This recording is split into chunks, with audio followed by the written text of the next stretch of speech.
You're listening to Redesigning Reality with Dylan Charles and Jeff Anthony.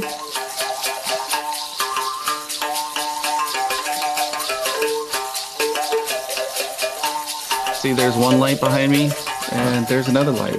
See, look. Wow. Mer? Well, I'm looking at a different camera. Anyways. I know you are. But anyway, you'll get a good laugh out of this. 3, 2, 1, drop it. The Redesigning Reality podcast. Dylan Charles here with Jeff Anthony. What's up, Jeff? How you doing today? I'm doing good, Dylan. Feels good. It's nice. The sun just came out. Yeah, you can't beat the sun. Vitamin C, man. You know, your vitamin D, your body produces vitamin D when you get sunlight. True. And where you're at in the West Coast, they have this thing they call seasonal affective disorder. And when I lived there for a year up in Washington State, man, like you really feel it. You feel depressed, which is really funny because the acronym C for seasonal affective disorder spells out sad. Yeah. That's so funny. You know, the same thing for standard American diet. Sad. Standard American diet. Yeah, I haven't been on the standard American diet for a long time. And I was just thinking a little bit ago, I was in the kitchen and I was like, man, there's a few things in this life that really make me feel good on a day-to-day basis. One of them was sprouting, like my own sprouts. I do sprouting. I grow wheatgrass and broccoli sprouts and other sprouts, and I make my own sauerkraut and kimchi. Yeah. It's good stuff. Definitely not sad. It's not on the standard American diet. None of that stuff. I've been drinking this kamut wheatgrass juice. It's really good. It's made with like the ancient Egyptian wheatgrass that they found in some pharaoh's tomb or whatever, and they like regenerated. You know, they use some science to like regenerate this stuff. And two things. Kamut. Two things. First of all, there's like, I've wondered that. How do you say that? Kamut? It's Kamut, right? Yeah, kamut. Yeah, it's kamut. Okay. Another thing too. Do you really think like it matters if the kamut was, you know, like normal kamut, or if the kamut was from the ancient pyramids, resurrected from the pyramids? Do you think it really matters? Well, I guess the kamut was kaput. And they brought it back to life. I don't know. Wow. I don't know. They say all this stuff is all, been, hybridized so much that, if you don't get this kamut wheatgrass, you're drinking garbage, basically. So is it wheat? But, I mean, everybody has an opinion about everything, so who knows? Yeah, I mean, I went vegetarian for 4 years. 4 years vegetarian. I'm not a vegetarian now. 4 years. How did it make me feel? My acupuncturist, I was going to an acupuncturist at that time for some deficiencies I had, and she was all, listen, you need to eat some red meat once in a while. So I had gotten to the point, I'd been doing, martial arts for years and years, but over the course of that 4 years, when I stopped eating meat, I noticed that over time, my energy level, my stamina, my strength, and everything just was on a slow downward spiral. Now, I know if I was in an environment, because I was down in Costa Rica, if I was in an environment where I could really do the science of vegetarianism, it'd probably be a different story, but I was eating what I could get my hands on. And she told me to eat some red meat once, she said, like once every 2 weeks. Within about a month of eating, within literally 3 or 4 servings of red meat, like steak, like fresh, like grass-fed beef down there, I gained 20 pounds of like strength. 20 pounds in like 6 weeks. Yeah, of muscle. Totally. I watched this interview with a lady who's a nutritionist for 25 years in Hawaii. She's like I wish I could remember her name. She's super well known. And anyway, she said that, there's this big trend right now. Everybody wants to be vegetarian or vegan. And she said, that she's actually had one healthy vegan and one healthy vegetarian ever come in her office in 25 years of practice. Yeah, and those people were doing it scientifically, right? I don't know exactly what the what the variables were with them, but she said the issue is that, there's fatty acids and all kinds of minerals and stuff in meat that your brain needs and that your body needs. And, I have a lot of vegetarian friends back in Costa Rica, and a lot of them look really pale and unhealthy, even though they're in the sun all the time. And I try to, give them information and tell them stuff like, hey, you should watch this interview. It's not me saying it. You just try to give them a steak instead. Well, yeah. Come over when I'm barbecuing on the weekend. You'll change your world. But, to each their own. The thing I find funny, though, is, a lot of people that are vegans or vegetarians try to push meat eaters to be vegans or vegetarians, but I don't really push vegans or vegetarians to be meat eaters. I don't really care what you do. I just, people complain to you and they say things about their health or whatever. And so I just try to recommend things based on things I've read and interviews I've watched and podcasts that I've listened to. So podcasts. Well, people make a moral choice. They're basing it on morals, not necessarily what their body needs, right? So it's a moral decision. Oh, I'm not harming animals or whatever. No, there's plenty of basis for that. But as in the case of myself, it fucked up my health, man. And after several years of doing this, I really couldn't practice like the physical practices that I was really good at. Lost a lot of just, I don't know, man, just strength and right. Well, and I've seen a lot of feedback from people that have gone vegetarian or vegan, and their health goes down the tubes, and like they have extreme joint pain, they start developing arthritis and all this stuff, and then right. They start here. This other new trend right now is bone broth, right? And they're like, well, I feel bad about drinking the bone broth even, and then they finally do it because they're literally dying, or they feel like they're dying, and then within, I don't know, a week, a month of consistently using bone broth, it's been proven to stop leaky gut, and there's so much collagen. It improves your skin, it improves the strength of your fingernails, and obviously that's going to improve the strength of your bones, and it just makes you a healthier person, like your teeth, everything. Like a lot of vegetarians and vegans have issues with their teeth, dental issues, and they're not getting the calcium and stuff. And plants are living things too, bro. I don't get it. You got something has to die for us to live. Yeah, I mean that's just life. That's just the cycle of life. Yeah. It's what it is, And I don't think that I'm a less spiritual person or a bad person because I eat a steak or a chicken every now and then, Like on a spiritual level, right? The decision that I made to go vegetarian after being, from Texas, barbecue my whole life, whatever. But it was, for me, it was a spiritual decision. I want to know what it feels like to not eat meat. What is this doing to my spiritual being? And so the argument, especially if you read into yogic philosophy, what is it, the Ayurvedic diet, Pitta, Sada, I forget.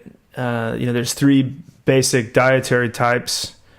And in this system, I had read about this on several occasions, and there's equivalents in other philosophies as well. But the idea was that if the animal suffers, now there's many ways an animal can suffer. If you raise an animal naturally and healthfully and ethically, and then slaughter it, it still suffers at the time of slaughter. But then you add in you compound that with the fact that factory farming and the industrial agriculture and farming the way they do it today, especially in the United States, and this is spreading throughout the world, it's totally inhumane from day one. All the suffering that the animal goes through then through its entire life is somehow you carry that into your body when you consume basically the dead flesh of this poor creature who's been suffering either a little bit at the time of its death or its entire life. And that suffering is absorbed by your own spirit, therefore making your spiritual presence weighing it down or whatever else. So I tried it on those grounds, And what I found was that, first of all, it definitely felt like my spirit was uplifted. Something in me was lightened up in very real, like noticeable, perceivable ways. But at the same time, I found that I became sort of addicted to this idea that I was a vegetarian now. I don't eat meat. Oh, you put meat in front of me. I can't do that. This sort of like snobbery about it. And right. It was annoying even to myself. Have you ever seen, J.P. Spears, the spiritual dude that does those hilarious? Have you ever seen his gluten-free one? It's fucking hilarious, right? Yeah, I've seen a lot of his stuff. Yeah, the gluten-free one is hilarious. But that's what I felt like when I made an attempt when I was vegetarian for 4 years. I was like, I somehow had given myself franchise to be a pain in the ass to whoever I was with, right? Well, that's the part of that whole thing that bothers me too, is people get all judgy, and egoic about it. They're supposed to be enlightened and, yogis and vegetarian and stuff, but then they look down their nose at everybody and become judgy. It's a kind of a funny contradiction, but yeah, my wife and I have done it too. Erin was a vegetarian for 7 years, and then she got pregnant, and her body was craving meat. She said she'd never forget. She was walking through, one of those in Texas they have Luby's, and she said she was walking through there, and the guy was slicing this giant roast beef that was all like oozing juice, and she was like, I need 2 servings of that. And she hadn't eaten meat in 7 years, and that was it. She started eating meat from that day on, and then I shattered my pelvis, I guess, 8 years ago, and in order to lose weight and to recuperate, I went on a raw, basically vegan diet. I cut out all the dairy and caffeine, everything, man. I was just drinking water and eating greens, and man, I lost 70 pounds, but I didn't feel so great, and it was after I did it for 10 months. And after 10 months and 70 pounds of weight loss, my mom and my friends were like, dude, you look like, literally I would see people and they'd be like, dude, you look like you need to eat a steak, bro. And it was funny because I slowly started putting protein back into my diet. And well, you get protein from plants, so it's not just protein. It's something about the blood. There's something about it's the hemoglobin and stuff that you're getting. Especially for people with certain blood types. Mine is, I think, O, and my acupuncturist told me that. Well, with your blood type, you need the iron. Even if it's just a little bit, you need that. Your body physically needs that. Right. Same here, and I'm O blood type, and there's several books out called Eating for Your Blood Type, and you're absolutely not supposed to go raw, vegan, vegetarian if you have type O blood, because you need the hemoglobin and stuff. And other things like in Chinese medicine, a lot of vegetarians and vegans always suffer from like cold extremities, like their hands and feet feel cold a lot, and that's caused by low blood volume. And in Chinese, ancient Chinese medicine, the only way you can increase your blood volume is by eating meat with hemoglobin, like raw or very rare cooked beef. So anyway, interesting stuff. I always find it funny how we get on these interesting conversations out of nowhere. I don't know. That's how we roll, bro. That's what we do. Yeah. We just sit around and talk it up. We chat it up. It's a never-ending conversation. That's how it is. But how you said redesign your reality, and it's funny because I think we're talking about all this because I've had a rough week of stomach virus and not eating and full stop.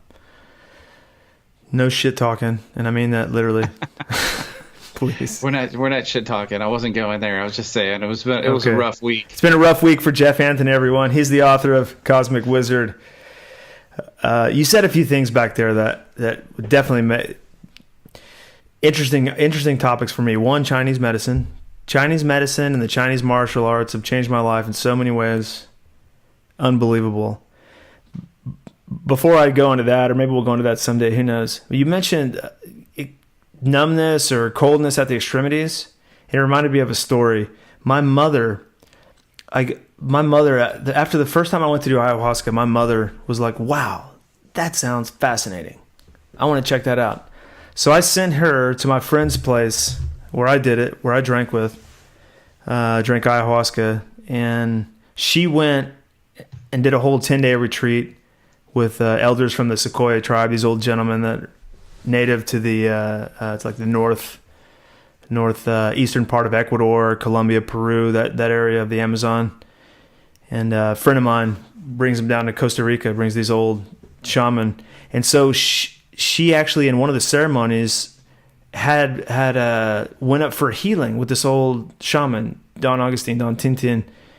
And she said that the only physical problem that she was having was in her extremities, like her toes, for years after, I think she said she fell off a ladder or something. And so for years, her toes had been frigidly cold all the time, and she couldn't, tried everything. Nothing seemed to work. So she went up and did a healing with Don Tintin in ceremony. And he does what he does. He shakes chakapas and sings. He's real high on the medicine.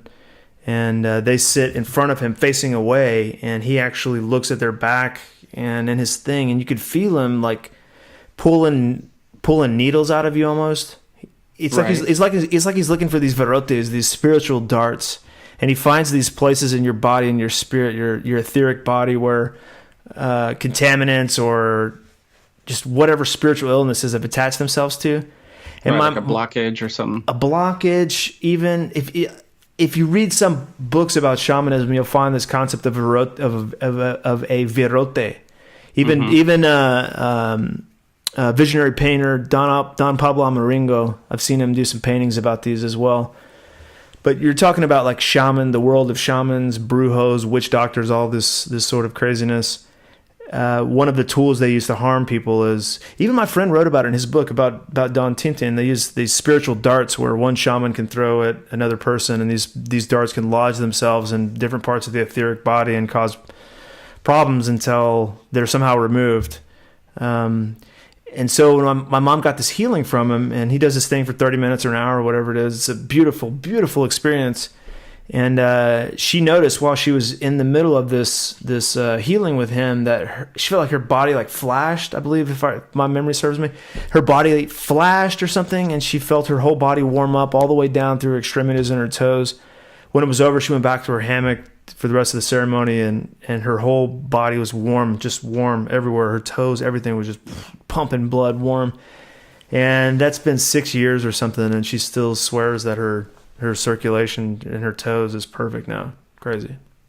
Yeah, it's awesome.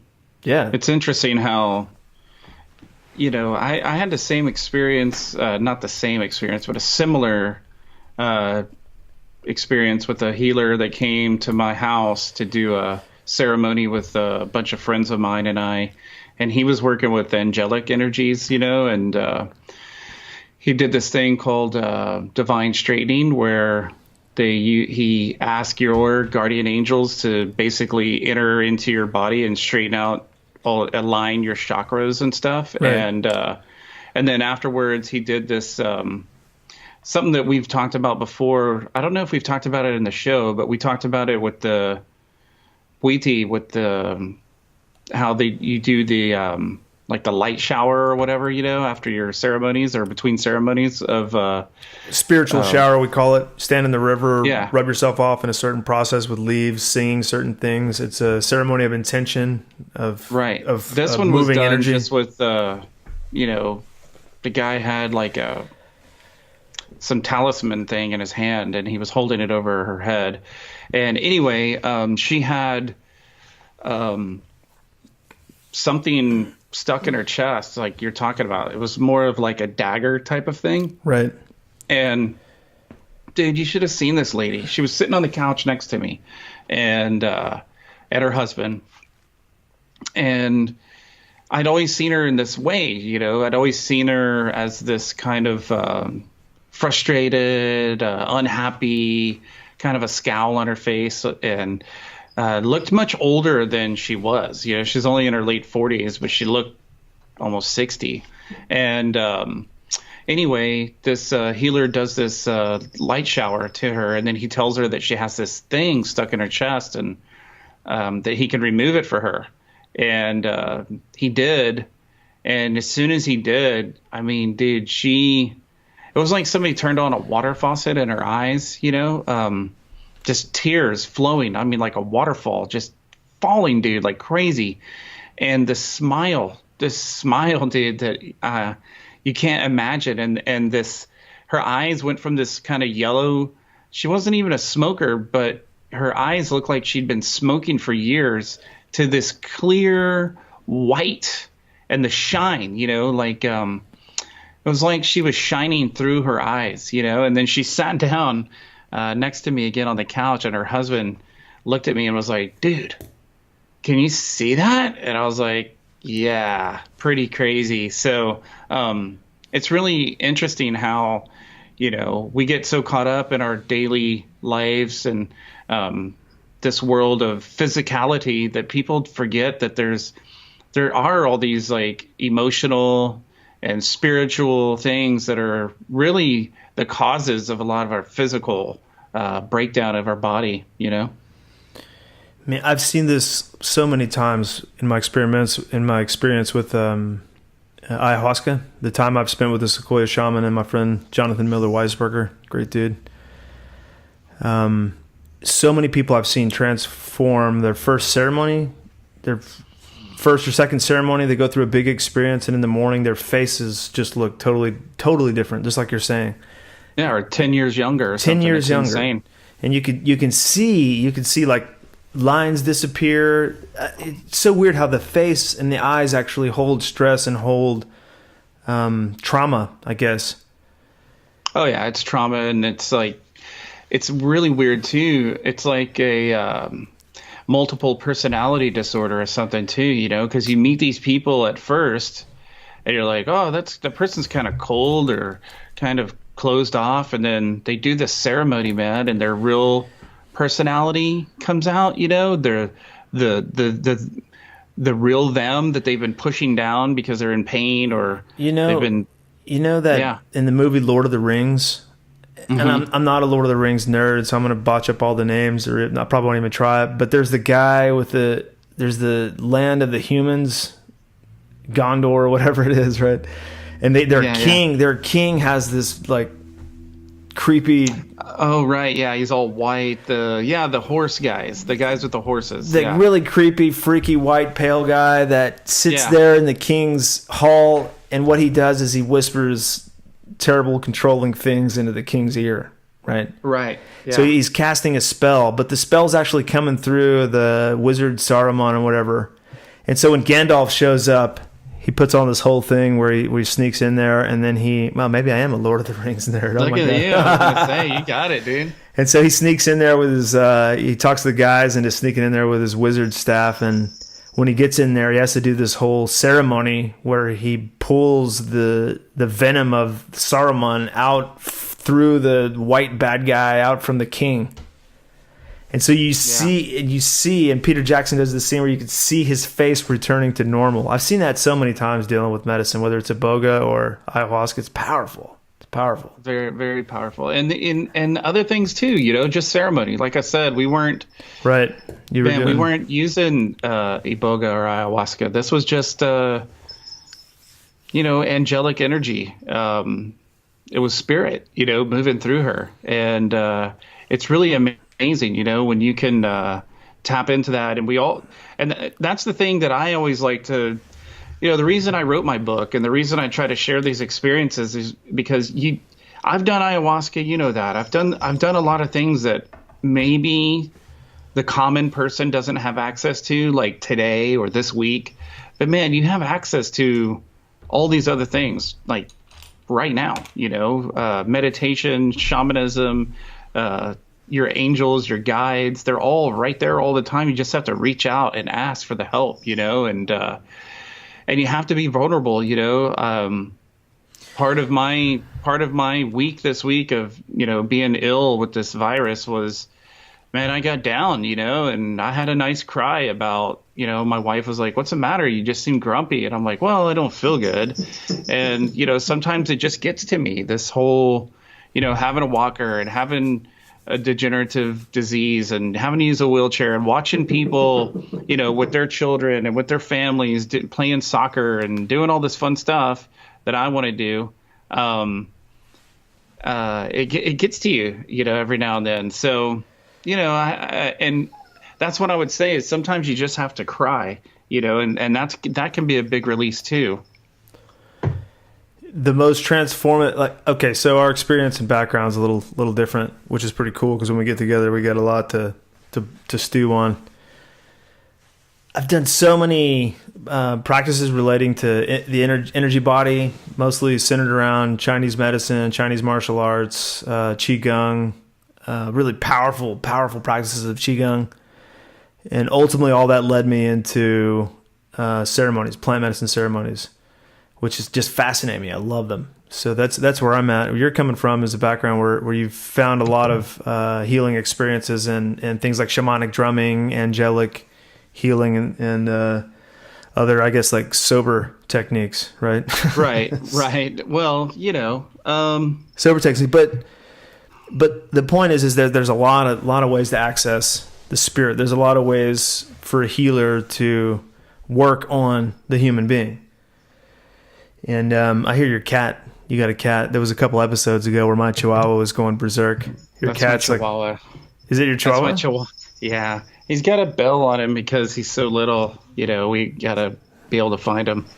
He's jingling. He's jingling, dude. Where is he? Oni. Chihuahua life. Want to get on camera? No. I don't know. He's being bad right now. He's scratching an itch or something. Chihuahua life. Trying to see if I can make him stop and get him out. There he goes. Now he's leaving. Good, get out of now. You can hear it going off in the distance now. That's hilarious. Yeah, things get real here. But what I was talking about was in ceremonies, I've seen, my personal experiences are totally different than yours, but we're both talking about the same kind of healing. There's certain things that doctors can't do for you. There's certain things that you're not going to get by going to the chiropractor or what have you. And there's things that hold people back, that just fuck with them in life, that keep them from being themselves. And healers, spiritual healers, physical healers, like metaphysical healers, I guess, they're able to tap into and clear things out and move things along in ways that we don't understand. One thing I find really interesting is the drug addicts. Drug addicts are people, and I've been an addict before in my past, and drug addicts are people who are, there's something that's really latched onto them. There's no way that they can by themselves detach from whatever it is. The Lord of the Rings analogy really works pretty well. There's something with the spell on them. Right. And with the Boga, the plant medicine, especially for people with opioid addictions, which is happening. I mean, that we're in the middle of a full-fledged, serious opioid epidemic, crisis, just disaster in the United States, and it's spreading throughout the world right now, Canada. And so when you take a drug addict, and the shape that a drug addict, like an opioid addict on their last leg, who's tried everything, and he's like, okay, well now I'm going to go down and try some strange African, psychedelic medicine because nothing else works. My choices are to give up and die. I've been to rehab, or to go try something completely out of, take a chance, I guess. And so I've seen this, and so people like that come in really bad shapes, and that transition that you're talking about, that transformation from this pain, this trauma, this something etheric, metaphysical stuck in their body, when that leaves them from in regards working with the drug addict. Wow, man, it's really, really something to see. Their face when they wake up after detoxing from whatever drug has them, meth or opioids or what have you. It's incredible. And I've seen also people go through really deep purges of almost like psychic purges, where there's another being that actually lives inside of them that acts and behaves differently. Almost Absolutely. Like almost a demonic possession, I think. Yeah, that's actually not a bad analogy. Well, something that I started, not that I have it all sorted, but something that I started figuring out through writing the book and doing all these different types of ceremonies because I did all these different types of things. I did the ayahuasca, I did the angelic stuff, I did this Shin stuff from Sri Lanka, I did, on and on it goes. I worked with some really interesting shamans and healers. And what I started to sort was I think we've talked about this before. You can try to heal your body. Like you can go to a Western doctor and they can say or see that there's something wrong with you and give you all kinds of medications and they're not going to do anything. And then you can go to, a chiropractor or, like a more of a naturopath type of doctor, and they can try to sort all this stuff out and change your diet and do all this stuff. And still you may have some improvement, but you're not going to get over the situation. And then all of a sudden you go to a shaman or a healer and you try something completely off the reservation of anything you ever would have thought of trying. And all of a sudden you notice something shifts. And what I noticed is there's this 3-part healing that takes place. It's mind, body, and spirit, right? You can't heal the body if the mind, and that's what we're talking about with trauma. If the mind is broken or the spirit is kind of like off-centered or, and the funny thing is the body is the last to go, is the way I look at it. So you feel it in the body. So then you want to attack the body. You want to cure the body. You want to adjust the body and fix it. But you're ignoring the first 2 things, what's going on in your mind and what's going on spiritually with you. And I think if we approach things from that kind of viewpoint of, hey, let's see where we are mentally, let's address where we are spiritually, and then all of a sudden you may see all of these little issues start to whittle themselves out and work its way out. And we just have this. We have this very physical way of looking at our world and addressing our health issues. I was talking with a friend of mine about this. The way she put it was something along the lines of when a Western doctor figures out that he needs to give you some kind of cure, that cure is usually a pill, right? It's going to be a pill. And when he gives it to you, he's never taken that pill. He doesn't know what's going to happen if he starts a cycle of whatever, Prozac or fill in the blank, Adderall or whatever psychotropic med he's given you. He's never actually done it himself. Whereas a shaman is somebody who's, whatever type of healing it is, that's a person who has, before they became a shaman, they had to be healed by all of these experiences first. Right. So they've been through, Go ahead. They've been through the worst of it. And so what ends up happening is if somebody steps into a shamanic ceremony, they don't know what result they're going to expect or what they're going to get.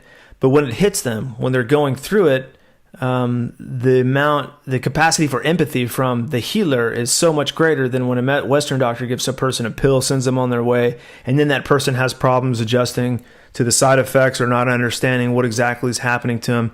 The doctor says, okay, well, these side effects are written down. Look at that. You could see you were expecting to feel shitty for a few days. You were expecting to lose, not be able to sleep or whatever it is. But the doctor's never actually experienced this. Right. And so the shamanic healer is somebody that's totally different, that can really push the healing process forward by something as simple as saying, yes, I know how you feel. I've been there. Something as simple as that. Yes, I know what you're going through. I've experienced this. I know exactly what you're going through. And you can't put a scientific weight. You can't, place some measurable value on what that statement is. You can't measure it out in micro milligrams or whatever.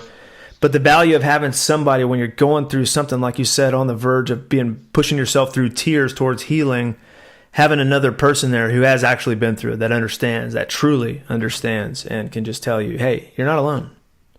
We all have, this kind of suffering going on, and we all have to heal ourselves, but you're not alone. Absolutely. It's very comforting, it's comforting as the person, I can tell you, as the person that was invited into ceremony, it can be nerve wracking. You come in with all of these issues and all of these problems, and you've never experienced this stuff. You've never experienced ayahuasca. You don't know what to expect. You've never experienced this, divine straightening. You've never experienced this Shin energy or any of these things, which is why, once I started to experience those things, I realized that I had put my life and my healing in the hands of other people, and I was hoping, because you've been taught that in your Western life, that you have to go to someone else to fix you or to heal you or to make you better. And ultimately, what you discover through this journey is that the healer lies in you.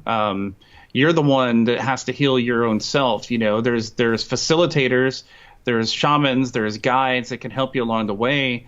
But the impetus is upon you to choose, and to decide to change your life. And then once you have, done enough of these ceremonies and made enough progress on your spiritual path, then all of a sudden you find that people are seeking you out for your information and your guidance because you've put yourself in the fire. You have the experience now that you can share with the person that you used to be. Everybody wants to get to this bigger, better me, or this advanced part, but they don't realize it took a long time. You and I are talking about things that we have been doing for the last 7, 8, 10 years. You got that Chihuahua habit in there. Little guy with his little bells on, running around, being a dingleberry. You're talking about a couple different healing modalities.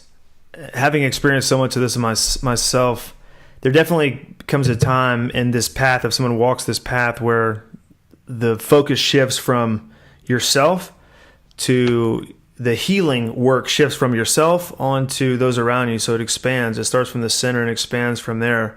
So at first, people come to these ceremonies, whether they're just even something as simple and seemingly benign as shamanic drumming, no psychedelic potions or anything involved, but they come to these ceremonies. And whatever format it is, what happens is the healer is able to draw out and expose the spirit within that person. And so when their spirit comes out, when the mind begins to recognize and understand and see spirit arise, whereas it maybe not have ever experienced that before, then they're put in a situation which is totally different than Western medicine. They have to confront what they see.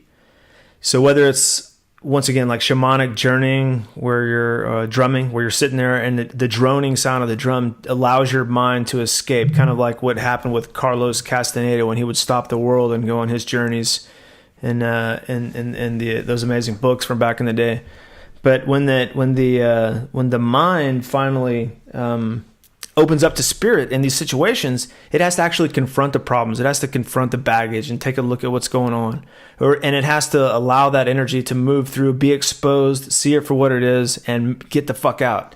Kind of like an exorcism in a way. I've seen this several times, really powerful moments where people are totally overcome by a side of themselves or an aspect of themselves that's always been there, but that's just one part of themselves. But this part fully takes over and just, lets it all out. And once that energy is fully loud, like complete full expression, it finds balance again. Whereas there may not have been balance in this person's life for years and years and years, leading to like whatever, eating problems, addiction, relationship problems, self-esteem, like just basic behaviors. Whereas in Western medicine, it seems that the impetus is on covering up the symptom, avoiding it, trying to get away. How can we mitigate symptoms and side effects at the same time? This sort of matrix of management of the things we don't want, that we don't want to look at. And so a totally different paradigm. That, though, is why it works. That's why there's so many people talking about psychedelics, talking about mushrooms and how psilocybin can rewire the brain and fix depression. The list goes on. Because they're attacking the root, like you said, in Western medicine, we're so focused on, solving, we don't want to solve the root of the problem. We want to solve the symptoms of the problem, and That's something that I've experienced a lot with people in conversation and in talking to clients and counseling, is that they have a really hard time accepting these. You were talking about the parts. You really caught my attention, because it's something that I talk about a lot. Is you have to accept all the parts of you. I have to accept this walker over here next to me. I have to accept that I can't go for a jog today, and if I don't, it can overwhelm me, right? And it becomes something that I try to push down. And it's so funny, because every time you push, the thing pushes back, and it's not going to be long before it knocks you down. And it just becomes this emotional load that you just can't bear anymore. And you become emotionally overwhelmed. And then this thing that you didn't want, this little part of your life, becomes all of your life. And it starts affecting, like you said, it affects your eating habits. It affects your relationships with people, your marriage, your finances, and people don't understand all that stuff. It's leakage, you're leaking these broken parts of yourself and you're leaving this trail of, despair behind you.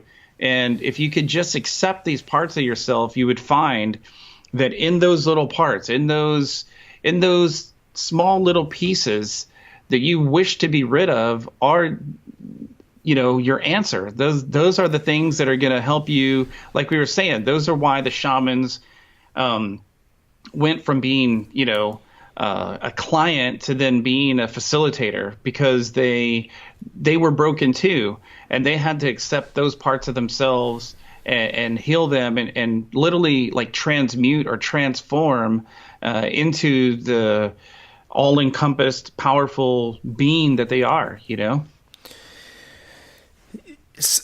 Psychology, you're getting into the idea, you're talking about Freud and Carl Jung, the shadow self, right? If we spend so much energy repressing, suppressing, pushing away the shadow self, imbalances are created. Same thing that happens, same thing you're talking about. But in the Western mindset, it's the shadow self, a part of the psyche. And when I think about this, I think of scenarios where you have evangelical preachers and stuff preaching this and that for what, preaching against gays or what have you, and then you come to find out, oh wow, it turns out they're closet homosexuals, or oh, these guys are preaching against drugs. Oh well, it turns out that they do lots of meth. They're doing coke and getting gay prostitutes. Yeah, meth and gay hookers. That's what they're into. Yeah. So what was that guy from Colorado that was doing all that mess? He was like a big time evangelist or whatever. He was like, oh, the gays are ruining the world, and then yeah. Exactly. Yeah, I know who you're talking about. I can't think of his name. It's probably for the best. Yeah. But that motherfucker right there, right? Great example. The perfect example, right? Oh, okay. Even still, you see this going on today in pop culture, current events. You have this whole battle that's happening. I guess it's mostly playing out in the media, but it's a battle of this race war. These white supremacists are out behind every blade of grass, and we got to look out for the Black Lives Matter. They're always this insanity that somehow some part of ourselves has been attemptedly suppressed for far too long, and so now they're showing themselves in these little freak peaks of just insanity and chaos. So balance, interesting to me is the fact that ayahuasca, the use of ayahuasca, the energetic healing that takes place with ayahuasca so radically fits with the mindset, the philosophical understanding of life, basically, of the Chinese philosophy, the 5 elements philosophy, Chinese medicine, this and that. So one thing I've noticed is that the benefits of ayahuasca, like people who are natural healers in other ways, people who are massage therapists or sacrocranial massage therapists, or people who are especially acupuncturists, people who deal with sound healing or any of the stuff that you're talking about, they seem to get a whole lot out of ayahuasca at a deeper level, on a more energetic level than most people.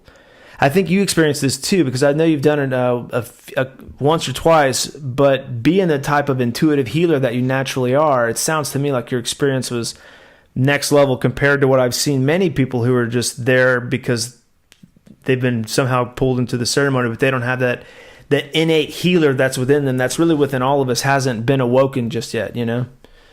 Or the other thing I've noticed is that they'll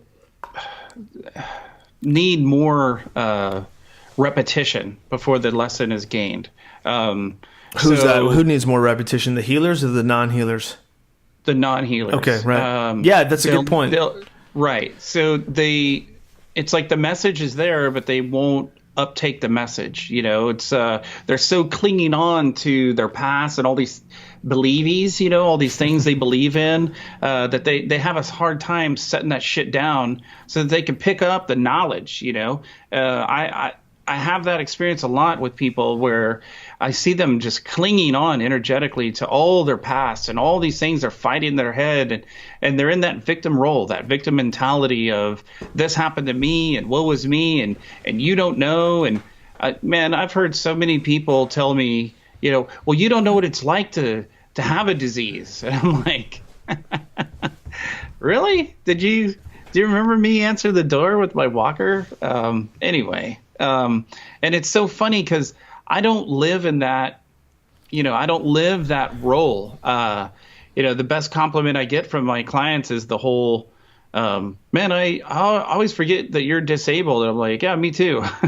Because I don't think of myself that way. So, you know, but I've noticed that when, just like you said, I did ayahuasca once with a Reiki master, and she had this unbelievable experience as well. And she was very apprehensive to do it. And then she had this like just mind-blowing experience, like the one I describe in my book. And she was like, I'm done. You know, that they were like, hey, you should, if you like this, you should go try and do it over here with these people. And she was like, I don't need that. You know, I got so much out of this. I almost don't want to taint this awesome experience that I had. You know, what more can I extract from this? When you're done, you're done. It's when people start thrill seeking and using this stuff for fun and recreational purposes that problems arise. Reiki, though, Reiki's powerful. A friend of mine asked me the other day, they have a kid who's like 6 now, and he's getting growing pains in his shins. She asked me, what do we do for growing pains? I do Reiki with the kids. You just put your hands on them and tune in your mind, tune in your intuition, and tune in the sensation in your hands, and feel energy moving between your hands and their bodies. And I can feel pain, energy coming from their body into my hands, and I can move that far away from them. I can take it, absorb it, right? And move it out. And move it out of them. Move it out from them. Works in a matter of minutes. You'll have a kid that's up at 2:00 in the morning crying, freaking out, and okay, let's do some Reiki. Hold on, just be still, lay down, close your eyes. I tune in, put my hands in place, just think about what I'm doing. It's so easy. If I can do it, and other people have a stronger sense of feel for this, a sensibility to it, and if that means that anybody has this sensibility, right? Absolutely, and that was something that, you know, on my journey, Reiki came across and came into my awareness, and I actually went, the Reiki master I'm talking about that did the ayahuasca ceremony, I went to her and got a Reiki attunement and took Reiki 1 and 2, and she was like, you should come and get the master training. And I was like, same with the ayahuasca. I just was like, man, I'm already doing some amazing stuff with this. And when you got what you need, you got what you need. I got what I needed from it, and I use it primarily on, like you said, I use it on my kids. I use it on myself. I'm a self practitioner. You know, I use shamanism, meditation, Reiki, all these things on me. You know, it's a healer. That's a true healer, right? Absolutely. I had an experience where I feel strongly that Reiki probably saved my life. I went through, this has been a couple years now, I almost died, some strange, unidentifiable problem, systemic shutdown of my digestive system. Ended up in the hospital over it, and they did every test you could possibly do, and the next step was to open me up. Like, they wanted to cut me open. And I went home that night after days, probably 4 or 5 days of being in just utter agony, screaming agony, for days, oh my God. And I went home, And after taking all the tests and the doctor, there's no cancer, there's nothing lodged into me. I didn't eat any magnets or anything crazy shit like that. I'm good.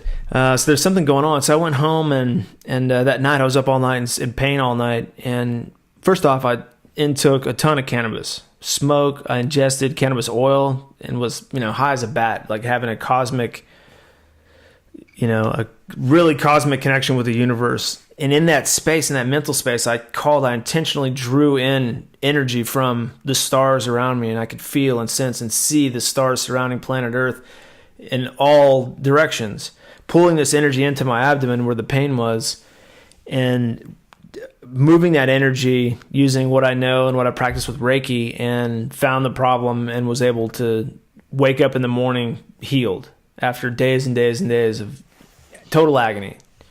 I remember that. This is when they thought your spleen was like not functioning and all this stuff. And you were in the hospital for like 3 days or something over there in Escazú. I remember that. Yeah. It was.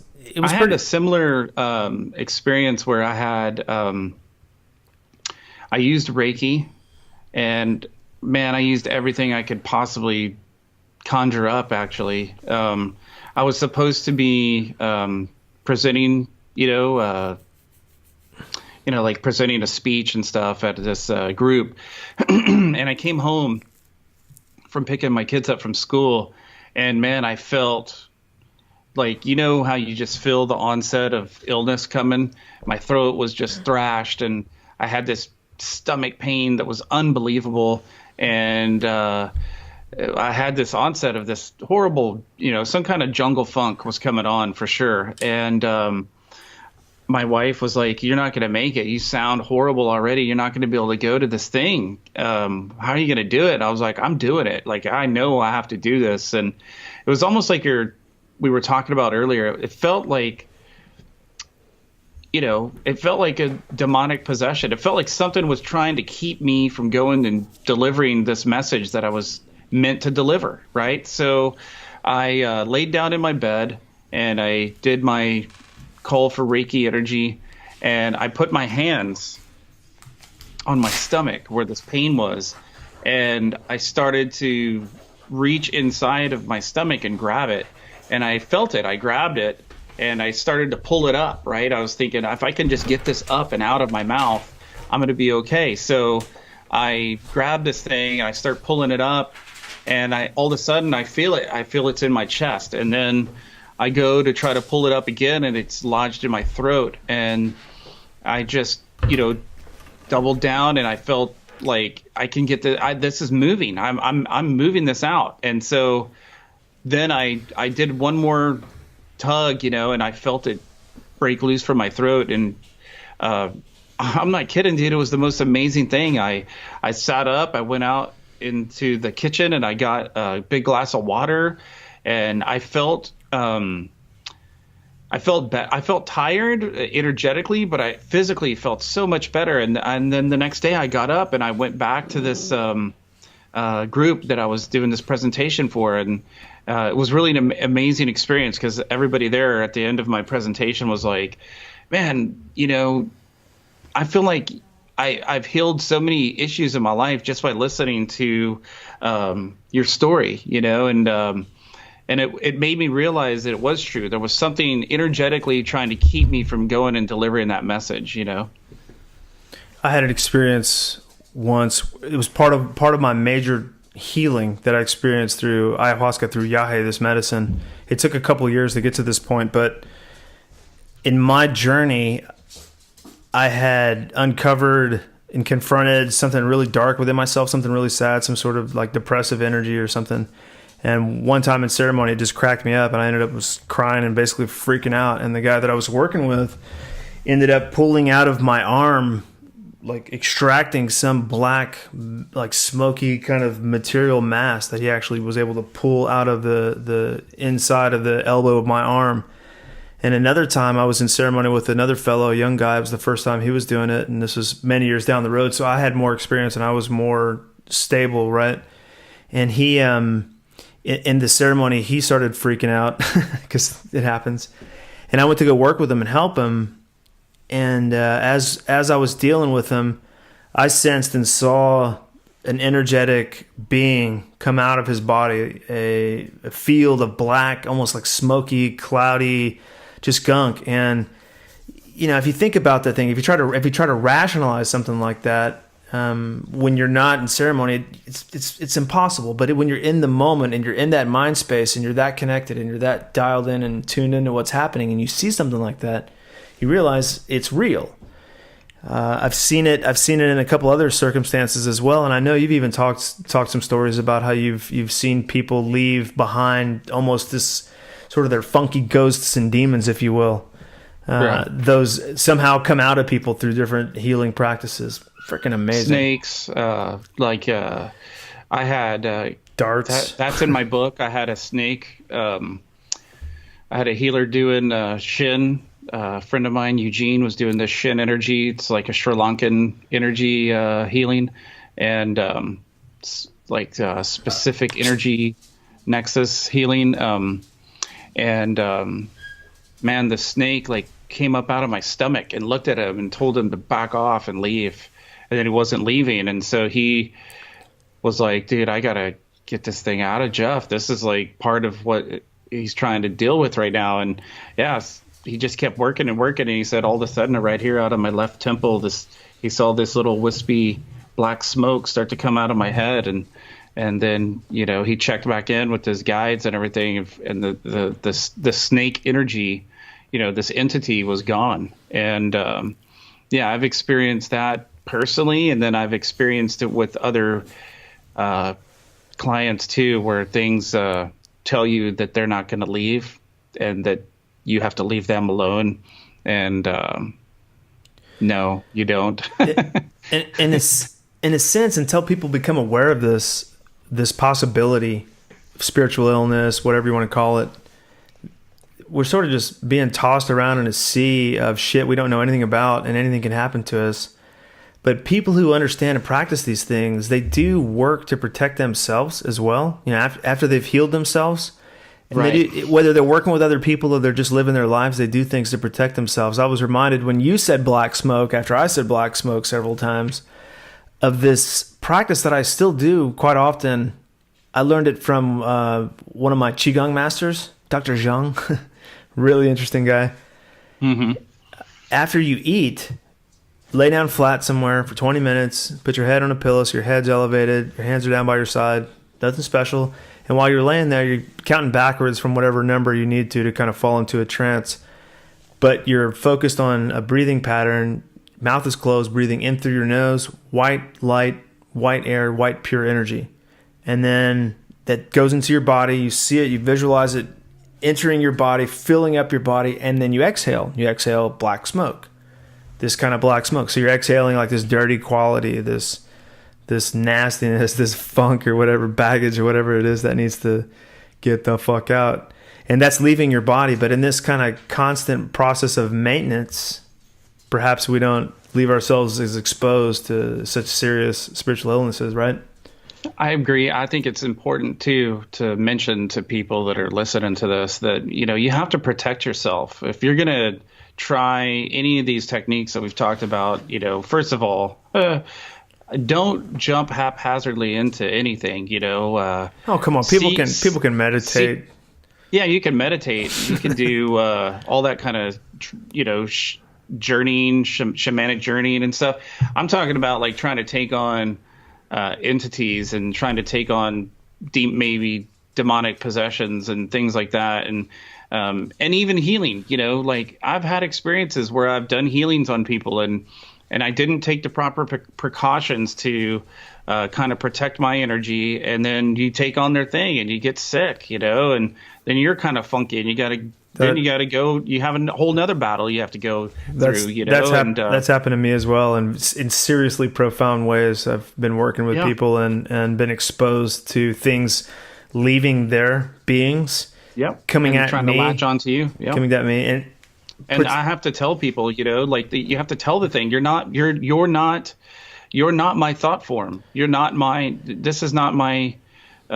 This isn't me. This isn't what I'm not taking this on. I refuse and I refute this energy. And We're very powerful, man. People, don't realize that it's just a lot of it's in the voice, Well, voice, that's the word. The word is what brought forth the universe. Om, right? Right. Sound, that's the creation of everything. And so that's a whole other conversation, language and how language works to trap the mind, create reality. Fascinating topic there. But just in the concept of dealing with spiritual healing, spiritual cleansing, yeah, words are very important. That's why you hear shamans singing ikaros and singing songs that bring forth these healing songs, these vibrations. They're not random vibrations. They're very organized, very structured, high frequency vibrations. The song, the quality, the intention, the words all put together, the melodies, the tempo, the rhythm, everything put together. Very, very powerful stuff. I mean, even Dr. Emoto has worked with freezing water crystals while they're exposed to, sounds that hold different intentions, such as love and hate and anger, fear and happiness. Sound is a very important quality of healing. Man, you could really open up some paths in this conversation, because first thing that comes to my mind is how is sound being manipulated in our world today. I wrote an article about this a long time ago, about a number of years back, about how the United States Navy is doing. They have basically like second generation sonar that they were testing out in the Pacific Ocean, knowing full well that it would kill per every square mile of water, it would kill how many thousands of cetaceans, dolphins, whales, whatnot, because the sound that they were dealing with was so damaging to the animals' nervous systems. And but how would that affect if you're projecting a sound that kills into the ocean? How would that affect if water is affected? Obviously, with Dr. Emoto's work, water is obviously affected. The structure of water is affected, and then you have this whole chain of life that lives off of that. How are each one of these organisms along the full spectrum of life affected by this one particular sound? You could pump good sounds. You could pump harmony into the ocean. Positive vibrations. Vibrations. So, man, we really got into some interesting stuff. Some of the stuff I find most fascinating. I could easily spin off another dozen stories about some things I've seen with people in exorcisms. One that I talked to a friend of mine recently. He's a party guy, not a medicine guy, not a spiritual healer, not a shamanic healing type of guy at all. Real super hardcore party guy, right? And he said that he had an experience at a party after partying for days and days, which some people do. And when he came to, everybody said that he looked like he was possessed, like he had something in him, this other personality that came through. And so I guess he took so many drugs and so many of the right kind of drugs that he sort of left his body and was laying there on the floor and went berserk, went crazy. So everybody else got to see this. He didn't remember. It was like he blacked out. Everybody else got to see this. So when I talked to him a few days later, he told me about it, and I was like, "Wow, it sounds like you got some demons, bro." Right? And he's all, "Wait, do you believe me?" Of course, I believe you. He's saying, "Wow, you're the first person that actually believes me that there's something inside, like some demonic thing inside of me." And maybe it was the demon that's hooking him into this stupid self-destructive lifestyle, man. Well, we're not here to judge. Maybe not stupid, but just I'm not judging. Just an open, not judging. Just a bunch of possibility. Let's put it that way. Absolutely. All possibility. Well, anyways, man, we put in our hours time. It's been a good one. Let's do it again real soon. This is the Redesigning Reality podcast. I'm Dylan Charles. You can look up my work at wakingtimes.com. Talking with Jeff Anthony. He's the author of Cosmic Wizard, From Outer Rage to Inner Sage. And check us out, redesigningsreality.com. Jeff. Also, you can check me out at journeytoinnersage.com. And yeah, it's been a pleasure. It's always fun. And I look forward to the next one, Dylan. All right. Peace, bro. Let's do it again. Bye. Later. You've been listening to Redesigning Reality with Jeff Anthony and Dylan Charles.